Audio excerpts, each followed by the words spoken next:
Okay, before I put the intake back in, I'm going to change all the O-rings on the fuel injectors. I've already got 3 of them removed. Basically, there's a clip on here that you just want to take some pliers and pull straight back like that, and it'll pop off. Looks like that. And once it's off,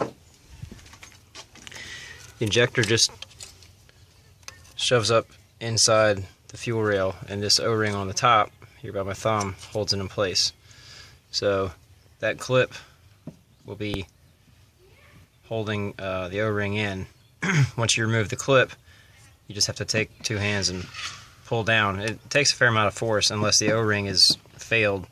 One of these, I think it was this one here, just slid right out because the O-ring was sort of just had broken down and wasn't really holding in there, but the rest of them have been snug, so you just pull it out.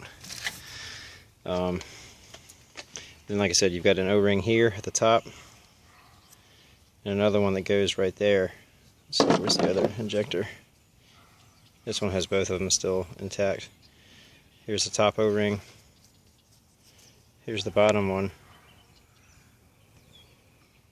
Right there by my thumb.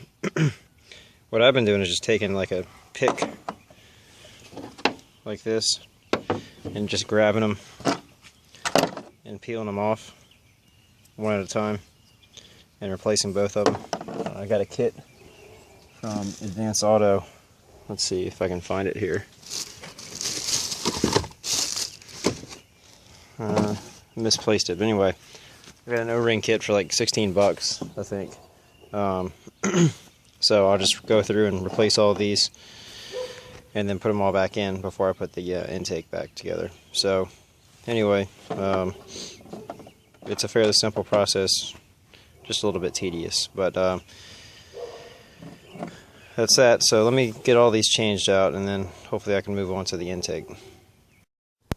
Okay, so I just wanted to give a quick shot of how I'm changing the O-rings. Like I said earlier, I'm peeling the, here's one of the old ones. I'm peeling it off like this and just putting it back on the same way with the new ring. Same thing on the lower. Just roll it over the cap like that. And then when you install them, you just put a slight coat of oil on both of them and they'll slide right into place. So it's real simple, but it's time well spent because when I pulled these out, a lot of the lower ones were totally shot. They were either peeling apart or broken, so they weren't sealing well, and potentially air was getting sucked in past the injector. So anyway, for 15 bucks and half an hour's worth of time, you may as well do it while you got everything apart. So anyway, I'm going to finish this up and then I'll finally get to putting the intake in.